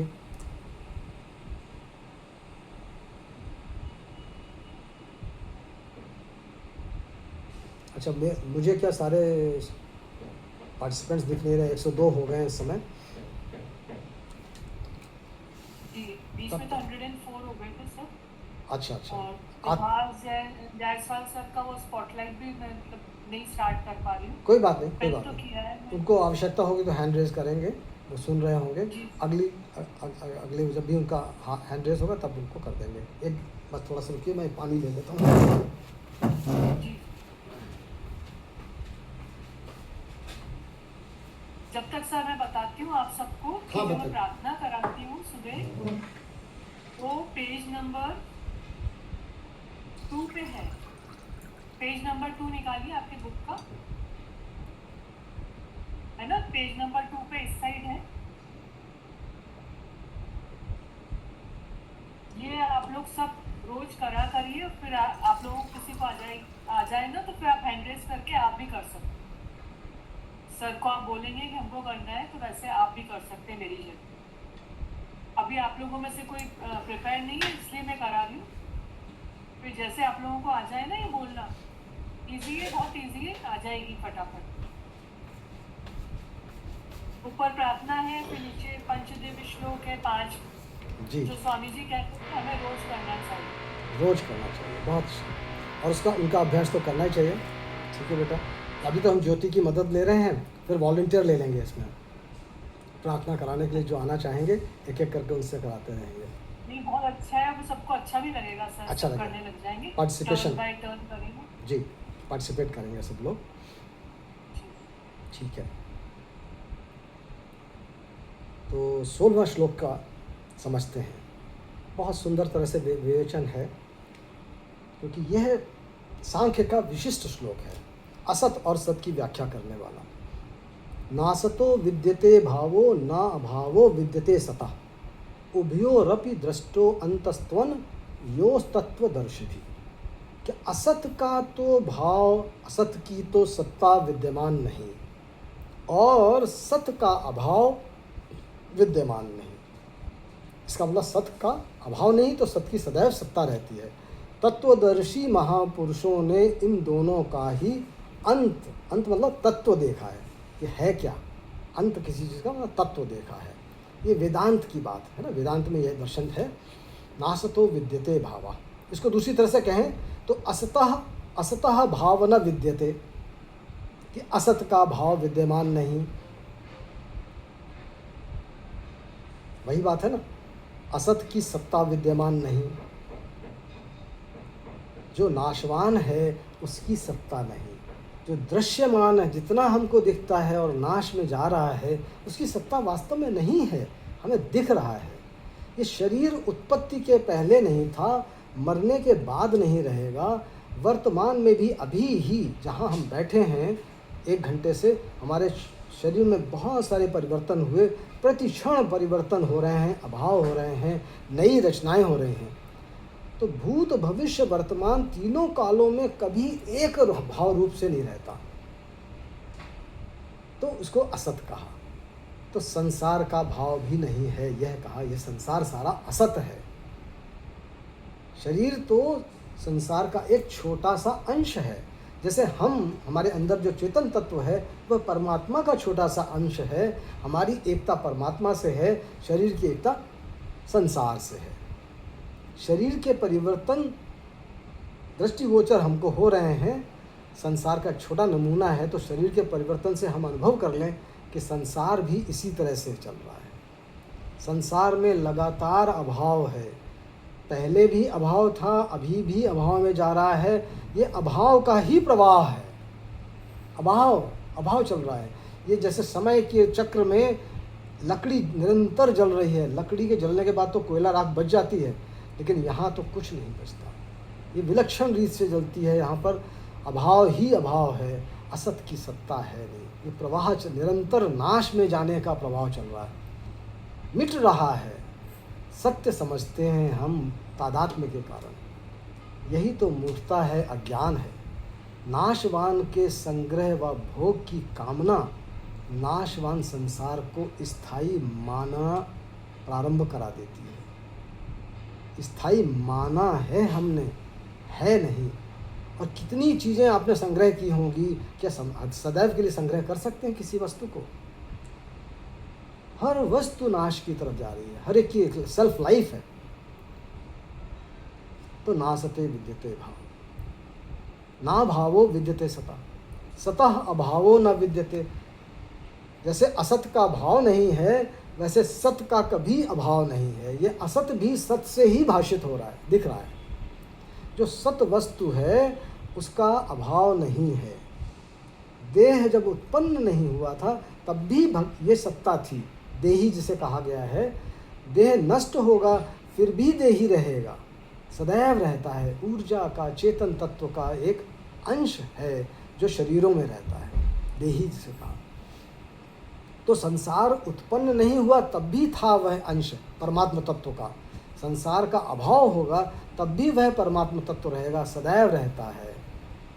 तो ये बड़ी सुंदर सी बात कही है सो सुंदर है सदा, नहीं सो सुंदर नाई। असत सुंदर नहीं है वो सुंदर है, लेकिन बड़ी विलक्षणता है कि नहीं सो प्रगट देखिए। जो है नहीं वो तो हमको दिखाई दे रहा है चारों तरफ, और है सो दिखत नाय, वो तो दिखता ही नहीं है। नहीं क्यों दिखता है यह समझना है। हमारी भी दृष्टि में यही बात आती है, ऐसा कैसे हो सकता साहब कि है तो दिखता क्यों नहीं? तो जो दिख रहा है, क्या उस संसार को हम दूसरी बार देखते हैं? वही संसार है। संसार प्रतिक्षण परिवर्तनशील है। जो संसार हमने 1 मिनट पहले देखा वह उस मिनट के बाद नहीं है। जैसे था वैसा नहीं है। वास्तव में संसार को अगर कहा जाए तो एक बार भी नहीं दिखता। किसको नहीं दिखता? आत्म तत्व को नहीं दिखता। संसार कहाँ से दिख रहा है हमको? आँख से, सुन रहा है कान से, इंद्रियों से अनुभव हो रहा है संसार, मन बुद्धि आदि से अनुभव कर रहे हैं हम संसार को। तो ये करण जो हैं जितने, ये भी तो संसार का ही हिस्सा हैं। तो वास्तव में संसार से ही संसार को देखते हैं हम। असत ही असत को ग्रहण करता है, सत्य को ये संसार नहीं दिखता। जो आत्म तत्व है वह शरीर संसार से संबंध रहित जो स्वरूप है हमारा, उससे संसार कभी नहीं दिखता। उसमें यह प्रवृत्ति नहीं है, वह निर्विकार है। स्वरूप का संसार से कोई संबंध नहीं है। सत तत्व से सत तत्व को ही ग्रहण किया जा सकता है। तो सत तत्व से ही सत तत्व की अनुभूति होती है। जैसे कहते हैं परमात्मा अनिर्वचनीय है, उसका वर्णन नहीं किया जा सकता। वो इसी बात से है कि उसका वर्णन करने वाले जो उपकरण हैं वे संसार के हैं, शरीर के हैं, वे जड़ हैं, वे उस जाति के नहीं हैं। उसको कैसे अनुभव करेंगे? तो सत से ही सत को देखेंगे। बहुत सुंदर बात है। परमात्मा तत्व का जो भाव है वह सबका प्रकाशक है, सबका आधार है। यह जो प्रकृति के सृष्टि में जितनी रचनाएं दिख रही हैं, इनके पीछे, जैसे मैं बोल रहा हूँ, इस बोलने के पीछे भी उसी सत्य तत्व जो चेतन तत्व है उसकी सत्ता है, उसका प्रकाश है, वही भास रहा है। असत्य जो दिख रहा है उसके पीछे भी वही तत्व है, सत तत्व है। तो दोनों का तत्व एक ही है। तभी कहा है उभयोरपि दृष्टो अंतस्त्व न योस्तत्व दर्शनी। वो एक ही तत्व है। सत और असत दो नाम है। दोनों के तत्व को जानने वाला ये समझ जाता है कि एक सत तत्व है, असत की सत्ता भी उसी सत तत्व के कारण है। उभयोरपि से देखकर, दोनों तरफ से देखें तो सत और असत क्या है, अगले 17-18 में और विस्तार से वर्णन है कि क्या है, सत्य क्या है, तो वो बताते हैं। अविनाशी क्या है? अविनाशी तु तद्विद्ध येन सर्वम इदं ततं विनाशम भव्य स्यास्य न कश्चित कर्तुम हर्ति। अविनाशी किसको जानो? जो संपूर्ण संसार जिससे व्याप्त है। अविनाशी का विनाश कोई नहीं कर सकता, उसका कोई, वह अव्यय है। अविनाशी उसी को जानो। तो सत असत की जो बात कही, सत की व्याख्या करने के लिए यहाँ उस तत्व को अविनाशी बताया। जो सत है वह अविनाशी है। वह ऐसा अविनाशी तत्व ऐसा नहीं है कि यह मेरी पुस्तक है ऐसे कहा जा सके। यह है, इदंता से उसको नहीं बताया जा सकता। यह तत्व परोक्ष रूप से समस्त सृष्टि में व्याप्त है। सत्य की यही व्याख्या है। वह तत्व अविनाशी है, वह सारे संसार, सारी सृष्टि में परोक्ष रूप से व्याप्त है। संपूर्ण संसार व्याप्त, कहा ना, ये एन सर्वमिदं ततम, जिससे यह संपूर्ण संसार व्याप्त है। परोक्ष में उसी का वर्णन करते हैं। नित्य तत्व से पूरा संसार ऐसे व्याप्त है जैसे सोने के गहने होते हैं ना, उनमें मूल तत्व सोना होता है, वैसे ही, या उसकी सूत की मणियों के उदाहरण से बताया गया, यह उसमें मूल जो तत्व है, सोने के आभूषणों में सोना होता है या सूत की मणियों में सूत होता है, वैसे ही वह सत्य तत्व पूरी सृष्टि में व्याप्त है। इस अविनाशी का कोई विनाश नहीं कर सकता, यह अव्यय है। तो भगवान ने गीता में शरीरी को और स्वयं को अव्यय कहा। अब इसका मतलब जो हमारे अंदर है और जो परमात्मा के अंदर है, दोनों अव्यय हैं। हम दोनों में अंतर क्या है वह भी स्पष्ट हो जाए। भगवान प्रकृति को अपने वश में करके प्रकट और अंतर ध्यान होते हैं। शरीरी क्या है? शरीर से संबंध मानने के कारण प्रकृति के परवश होकर जन्मता और मरता रहता है। जीवात्मा की स्थिति किसी एक शरीर में नहीं है, शरीर बदलता रहता है। इस असंगता का अनुभव नहीं होने के कारण निरंतर जन्म मरण हो रहा है, निरंतर जन्म मरण हो रहा है। क्योंकि असंगता हो जाएगी तो जन्म मरण से मुक्ति हो जाएगी। हम अपने स्वरूप का भान हो जाएगा तो जन्म मरण से मुक्ति हो जाएगी। सांख्य की चर्चा। अंतवंत इमे देहा नित्य सोक्ता शरीरिणा अनाशिनो प्रमेयस्य तस्माद युद्धस्व भारत। अब देखिए, युद्ध की आज्ञा फिर से भगवान दे रहे हैं कि अविनाशी अप्रमेय नित्य रहने वाले इस शरीर के ये जितने शरीर हैं ये सब अंत वाले हैं। तो तुम किस बात का शोक कर रहे हो? तुम युद्ध करो अर्जुन, इसलिए तुम युद्ध करो। ऐसा नहीं है कि यह इनका अभाव नहीं होता, ये सब अभाव में जाने वाले हैं। जितने देह हैं इस शरीरी के वे अभाव में जाने वाले हैं। ये स्वयं अभाव में नहीं जाता, वह अनाशिना है, अनाशी है, अविनाशी है, अप्रमेय है, प्रमाण का विषय नहीं है। उसको अंतःकरण इंद्रियों से नहीं जाना जा सकता, स्वयं से स्वयं को जाना जाएगा। तो तत्व जो है उसको स्वयं से ही अनुभव किया जा सकता है। नित्य रहने वाला है, इस जहाँ ये रहता है वो शरीर अंत वाले हैं सारे। अंत वाले कहने का मतलब ये समय सदैव अंत की तरफ जा रहे हैं। शरीरी अविनाशी और शरीर अंत वाला विनाशी। तो देह देखने में है सब के सब नाशवान है। तो देह के लिए जो तेरा शोक है वह नहीं बनता। उसी को तो शोक कर रहा था अर्जुन। देह के लिए तुम शोक कर रहे हो कि मेरे कुटुंबी नष्ट हो जाएंगे, तस्मात् युद्धस्व। अर्जुन को आज्ञा देते हैं कि इस बात को समझ लो कि सत्य और असत्य को ठीक से समझकर तुम युद्ध करो। ये तुम्हारा प्राप्त कर्तव्य कर्म है, उसका पालन करो। शरीर तो अंत वाला है ही, और जो शरीरी जिसका ये शरीर, जिसमें जो शरीर में शरीरी है वह सदैव रहने वाला है। तो सदैव रहने वाली की तरफ ध्यान दो, या जो निरंतर नाश में जा रहा है उसकी तरफ ध्यान दो। दोनों तरह से तुम्हें निसंदिग्ध, किसी भी संदेह के बिना कर्तव्य का पालन करना चाहिए। तो शरीरी को अविनाशी जानने वालों की बात भगवान ने कही है।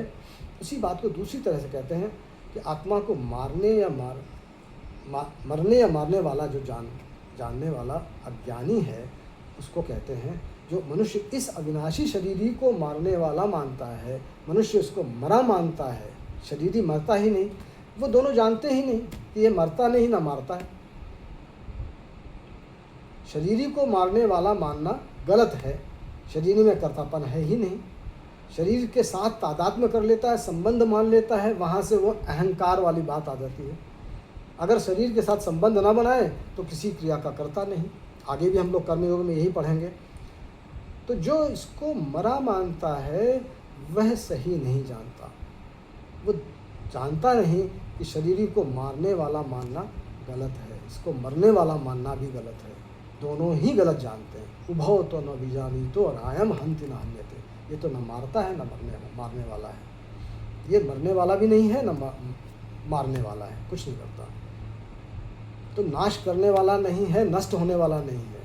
और क्यों नहीं है, यह 20वें श्लोक में कहते हैं, न जायते म्रियते व कदाचिन नायम भूत्वा भविता व न भूया अजो नित्या शाश्वतो अयम पुराणो न हन्यते हन्यमाने शरीरे। न शरीरी कभी जन्मता है, न मरता है, उत्पन्न होकर फिर होने वाला नहीं है, सदैव रहता है सृष्टि में।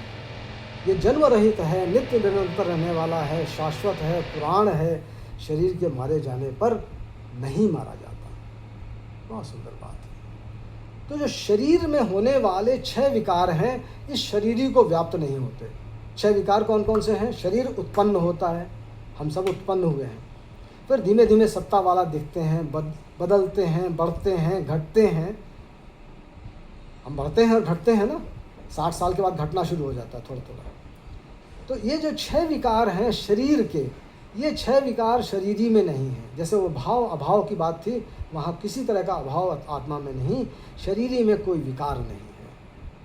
तो न जायते मृते व कदाचिन, कभी भी ये शरीरी जो है उत्पन्न नहीं होता, सदा से है, आदि से है, परमात्मा तत्व का अंश है, स्वतः सिद्ध, सदैव रहने वाला, निर्विकार है, अजन्मा है, नित्य है, पुराण है, पुराना है। और शरीर का नाश होने पर भी इस अविनाशी का नाश नहीं होता। शरीर नष्ट होने वाला है, शरीरी में कोई विकार नहीं, नष्ट होने वाला नहीं, यह बात भगवान कह रहे हैं। तो आत्म तत्व का विशेष लक्षण बताते हैं कि ये जो प्रथानंदन को एड्रेस करते हुए, इस शरीरी को अविनाशी, नित्य, जन्म रहित और अव्यय जो जानता है, वह जानने वाला न किसी को मारता है, न किसी को मरवाता है। वेद जानने वाला कहा, वेदा विनाशनम नित्यम या एनम अजम अव्ययम कथम स पुरुषा पार्थम कम घातयति हंतिकम। वह जो ये बात जानता है, जो मनुष्य इस शरीरी को अविनाशी जानता है, नित्य जन्म रहित जानता है, अव्यय जानता है ये तो मरने वाला है नहीं, ना मारेगा ना मरवाएगा, वह जानता है ये बात। इस बात को 21वें में पुष्ट करते हैं। जो ये जानता है वह यह कभी नहीं समझता, न हन्यते हन्यमाने शरीरे, तो न तो मारता है न मरता है। देही की निर्विकारता का जो वर्णन किया है, उसी का बड़ा अच्छा उदाहरण, जिसको हम लोग सभी लोग पढ़ते हैं, श्लोक बहुत मशहूर श्लोक है, वासांसि जीर्णानि यथा विहाय नवानि गृह्णाति नरोपराणि तथा शरीराणि विहाय जीर्णान् अन्यानि संयाति नवानि देहि। 22वां श्लोक है, मनुष्य जैसे पुराने कपड़ों को छोड़कर नए कपड़े धारण कर लेता है, ऐसे ही देही पुराने शरीरों को छोड़कर नए शरीरों में चला जाता है। देहांतर की अवस्था कैसी होती है, उसका बड़ा सुंदर वर्णन है और बहुत प्रसिद्ध श्लोक है। जैसे मनुष्य कपड़े बदलता है, वैसे ही शरीर को छोड़कर शरीरी आगे चला जाता है, शरीर को बदलता है। तो जीर्ण होने का अर्थ यह है कि जब शरीर छूटा वह जीर्ण शरीर ही था, उसकी अवस्था से नहीं है। शरीरों के मरने का जो दुख है वो मरने से नहीं है, जो जिस शरीर में है शरीरी, उसको जीने की इच्छा हो जाती है, मैं जीता रहूं, यह इच्छा ही मरती है, उसी से दुख होता है। हम मनुष्य शरीर के साथ जब शरीरी एकात्मता कर लेता है, एकात्म हो जाता है, तब शरीर के मरने से वो अपना मरना मान लेता है। वो तो मरने वाला है ही नहीं। इस तादात्म्य के कारण, एकात्मता के कारण वह मरने से दुखी सुखी। तो यह अनुभव है कि ये तादात्म्य नहीं होता तो यह सब नहीं होता, दुख सुख नहीं होता। जितने भी कष्ट हैं वो तादात्म्य के कारण है। अनादिकाल से जन्म मरण का जो चक्र चला आ रहा है, उसमें जो भगवान ने हमको स्वतंत्रता दी है, उसका दुरुपयोग के कारण ही जन्म मरण हो रहा है। हमको पूर्ण सामर्थ्य दिया कि हम अपने विवेक का उपयोग करके इस जन्म मरण के चक्र से छुटकारा कर लें।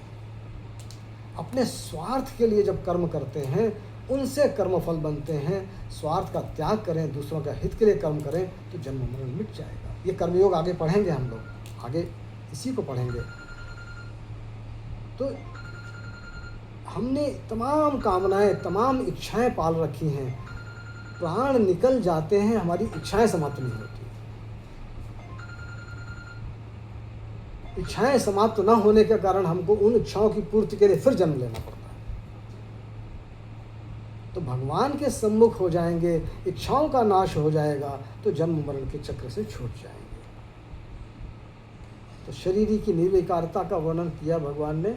अब 3 श्लोक लगातार भगवान उसी बात की पुष्टि के रूप में करते हैं। इसको सिर्फ श्लोक ही अच्छे हैं, पढ़ लेते हैं। उसका प्रकारांतर से वर्णन है कि इस शरीरी के क्या लक्षण हैं। नयनम छिंदन्ति शस्त्राणि नयनम दहति पावका न चैनम क्लेदयान तापो न शोषयति मारुता। शस्त्र इस शरीरी को काट नहीं सकता, अग्नि इसको जला नहीं सकती, जल इसको गीला नहीं कर सकता और वायु इसको सुखा नहीं सकती। ऐसे ही अगले श्लोक में इसी बात को दूसरे तरह से भगवान कह रहे हैं। अच्छेद्यो अदाह्यो अक्लेद्यो अशोष्य एव च नित्य सर्वगतः स्थानु अचलो एवं सनातना।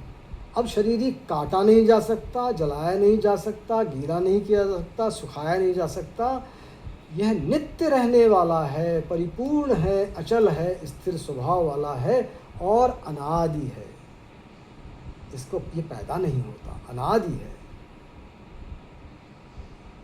क्योंकि शस्त्र आदि इस शरीर में विकार नहीं करते।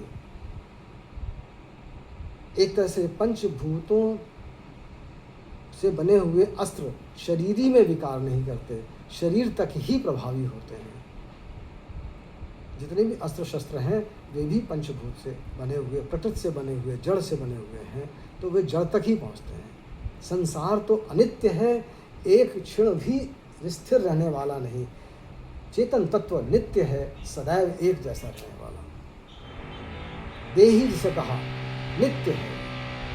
जो कुछ प्राकृत संसार हमारे देखने सुनने में आता है, उसके अंदर जो परिपूर्ण तत्व है सभी के अंदर, उसी को सर्वगत कहा है। सर्वगत, ऐसी कोई सृष्टि में रचना नहीं जहाँ यह नहीं। सर्वगत है, हम उसको देहगत बना लेते हैं, एक देह में ले लेते हैं। जब हम देहगत को आगे बढ़ाकर सर्वगत कर दें तो जीवन मुक्ति संभव है। एक देह में, एक व्यष्टि शरीर में रखना ही हमारे सब कठिनाइयों की जड़ में है। तो ये देही जो है ये प्रत्यक्ष नहीं दिखता, चिंतन का विषय नहीं, निर्विकार कहा जाता है। अतः इस देही को ऐसा जानकर शोक नहीं करना चाहिए। अगर तुम देही को समझ जाओ, जो प्रत्यक्ष नहीं है, चिंतन का विषय नहीं है, निर्विकार है, उसको कुछ असर ही नहीं होता, तो देही को जानकर यह शोक बनता नहीं तुम्हारा। जो तुम शोक कर रहे हो शरीरों के नष्ट होने पर, वह शोक नहीं बनता। शरीरी को निर्विकार नहीं मानकर अगर तुम विकारी मान लो, सिद्धांत से विरुद्ध बात कह रहे हैं भगवान, तो भी अगले श्लोक में कहते हैं शोक नहीं बनता। अगले 2 श्लोकों में यही बात कहते हैं। अथ चैनम नित्य जातम नित्यम वा मन्यसे मृतम तथापि त्वं महाबाहो नैवं शोचितुमर्हसि।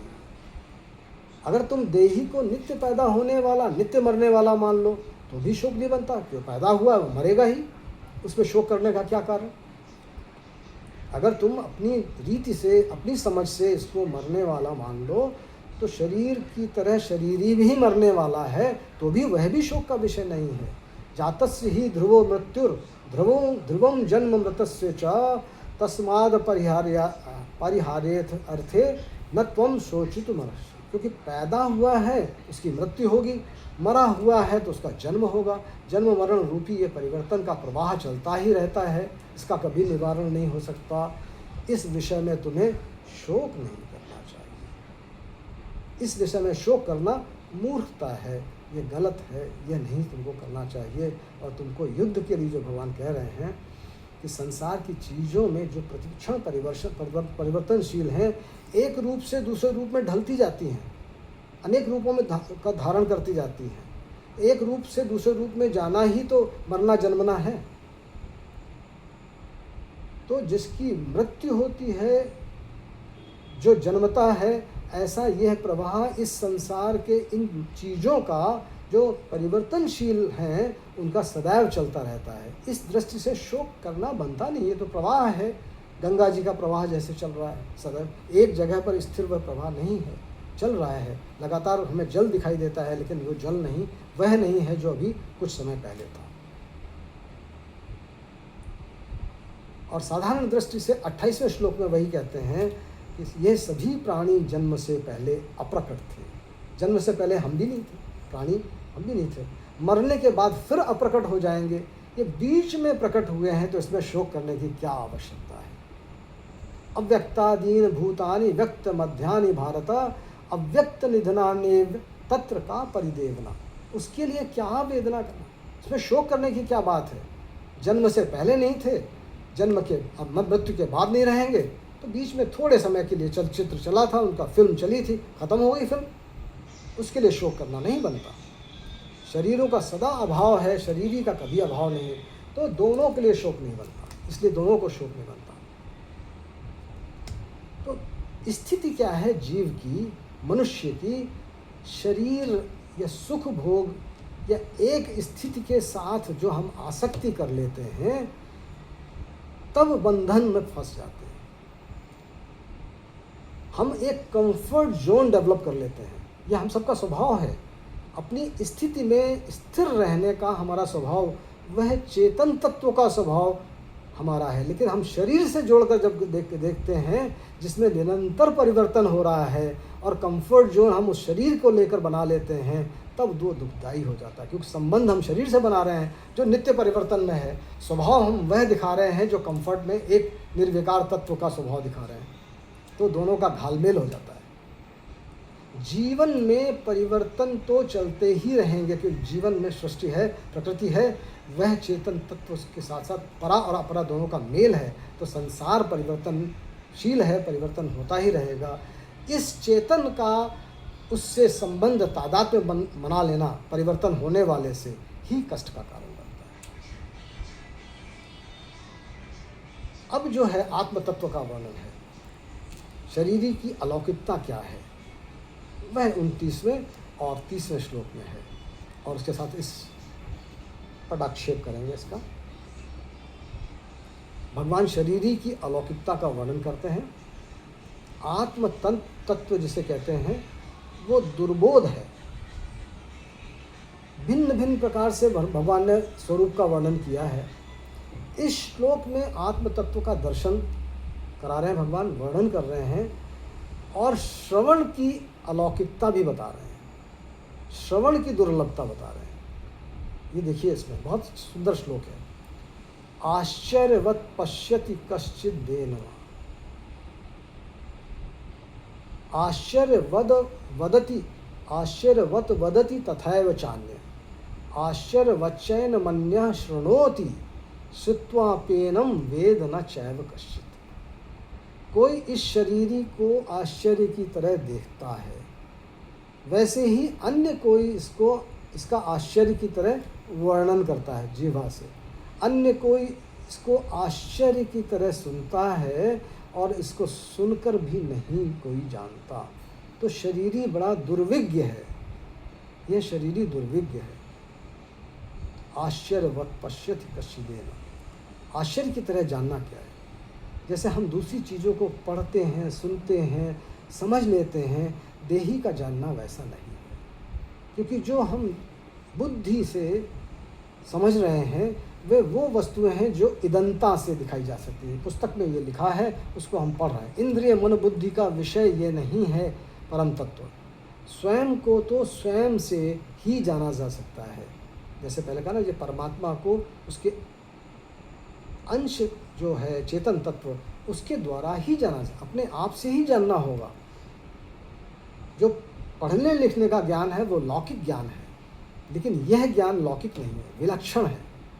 इसलिए कहा कि इसको आश्चर्य की तरह जानना है। स्वयं का ज्ञान तो स्वयं के द्वारा होगा, और जो यह ज्ञान है ये किसी करण पर आधारित नहीं है, करण निरपेक्ष कहते हैं। जैसे हम सब जानते हैं मैं हूँ, होनेपन का ज्ञान, मैं हूँ होनेपन का ज्ञान है ना, इसको क्या किसी प्रमाण की आवश्यकता है? कि मेरी आँख बता रही है कि मैं हूँ, वह अनुभव है ना, किसी करण पर आधारित नहीं है। अपना जो होनापन है उसको हम कहीं दृश्य रूप में नहीं देखते, होनेपन का अनुभव करते हैं स्वयं में। यह जो ज्ञान है किसी इंद्रिय का ज्ञान नहीं, बुद्धि का ज्ञान नहीं, स्वयं को अपने आप जानना है। तो उसमें आश्चर्य होता है, ये क्या जान रहा हूँ मैं, मुझे आँख से तो दिख नहीं रहा, मुझे कान से तो सुनाई नहीं पड़ रहा है, लेकिन मैं अपने आप से स्वयं में समझ रहा हूँ, जैसे जान रहा हूँ। बहुत सुंदर है। स्वरूप को देखने के लिए किसी और प्रकाश की आवश्यकता नहीं, क्योंकि वो स्वयं प्रकाश है, सब प्रकाश उसी का है। ये शरीर में जितना प्रकाश है उस चेतन तत्व का जो हमारे अंदर अंश है, हमारे अंशी का, उसी से तो प्रकाशित है ये शरीर। अपने आप से अपने आप को जानना है।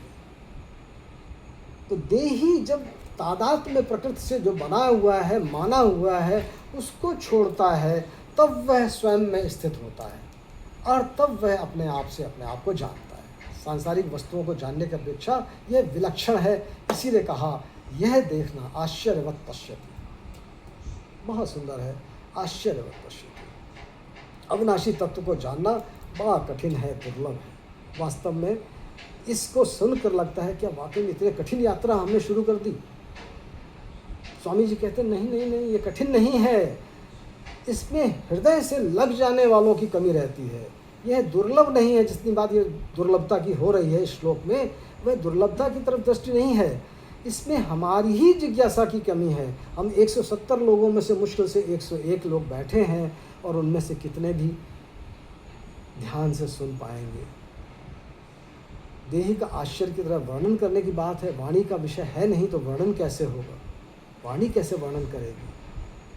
आश्चर्य लगता है। और श्रृणोति, कोई इस देही को आश्चर्य की तरह सुनता है, शास्त्रों में लिखी बातें सुनता है। देही की बातें बड़ी विलक्षण लगती हैं, परमात्मा की बातें बड़ी विलक्षण लगती हैं, क्योंकि ये सब बातें इंद्रियों का विषय नहीं है, मन का नहीं है, बुद्धि का नहीं है। क्योंकि यह जो बात जिसकी की जा रही है वह इंद्रियों, मन, बुद्धि आदि को प्रकाशित करने वाला तत्व है, वह ऊर्जा है। तो इस देही की विलक्षणता को आश्चर्य की तरह सुनता है। तो सुन के भी जानना, सुन तो लिया, तो सुन करके मात्र सुनने से कोई नहीं जान सकता, लेकिन सुनने के बाद स्वयं इसमें स्थित होगा तो अपने आप से अपने आप को जानेगा। कहते हैं कर्ण, कान की ये विशेषता है कि कान में सुना हुआ स्वयं तक पहुंच जाता है। आँख से देखा हुआ तो आँख तक ही रहता है, लेकिन कान से सुना हुआ वो स्वयं तक पहुंचता है। उसका मनन करने से, चिंतन करने से, सिर्फ सुनने से नहीं, उसका मनन करने से, चिंतन करने से उस तत्व का अनुभव हो जाता है। शास्त्रों में लिखा है, गुरुजन पढ़ा रहे हैं, भगवान कृष्ण हमको पढ़ा रहे हैं, तत्व को जानने का प्रयत्न कर सकते हैं। सुनने, श्रवण की बड़ी महत्ता कही गई है। वास्तविकता में श्रवण मात्र से नहीं होगा, वह जब स्वयं में उतर जाता है तो करण निरपेक्ष होने के कारण यह ज्ञान जब स्वयं को बोध हो जाता है, सुनने से, मनन करने से स्वयं तक पहुंचता है, तब वह बोध अधिक प्रभावी हो जाता है। उसकी बात है। अब उपसंहार है देही के बारे में कि देही नित्यम अवध्योऽहम् देहे सर्वस्य भारता तस्मात् सर्वाणि भूतानि न त्वं शोचुत मर्हसि। अर्जुन, सबके देह में यह देही नित्य ही अवध्य है।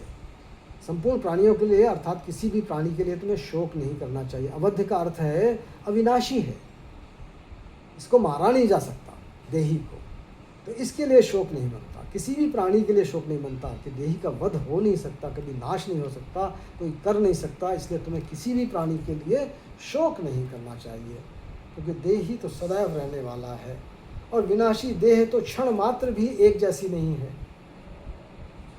शरीर विनाशी ही है तो स्वभाव उसका नाशवान है, प्रतिक्षण नष्ट हो रहा है, तो वह नाश में जाएगा ही। उसमें कोई इस वास्तविकता को समझ लिया तो उसके लिए शोक बनता नहीं, शोक बनता नहीं।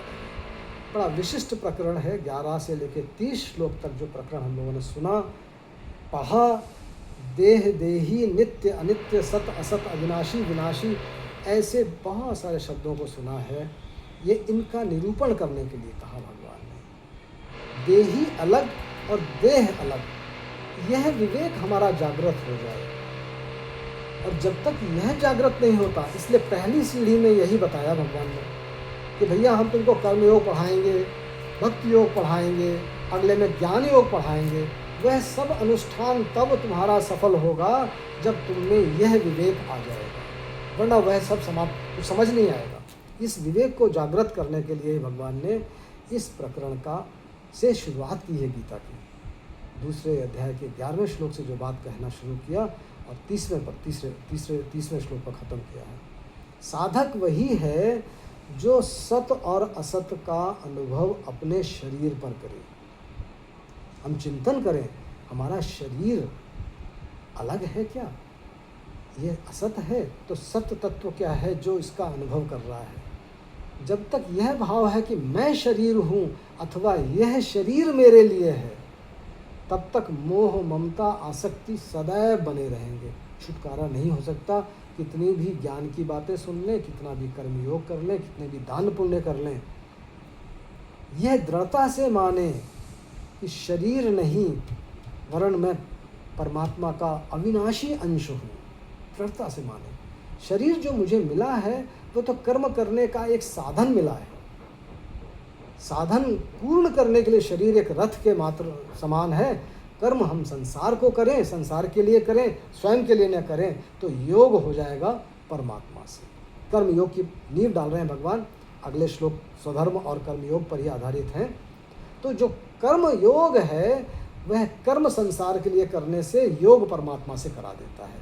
वह विधा है कि किस तरह से कर्म किया जाए, किस तरह से कर्म करें कि वह कर्म तुम्हारा योग परमात्मा से करा दे। तो वह पहली विधा यही बताए कि संसार के लिए कर्म करना, योग तुम्हारा परमात्मा से हो जाएगा। वह निष्कामता जो पैदा होगी वह तुम्हारा कल्याण कर देगी। वह निष्कामता की बात है। तो अर्जुन के मन में जो भय है उसी की बात अब अगले श्लोकों में हम पढ़ेंगे। स्वधर्म के माध्यम से, स्वधर्म 31 से लेकर 38 तक स्वधर्म की चर्चा है। उसके बाद कर्मयोग की चर्चा है।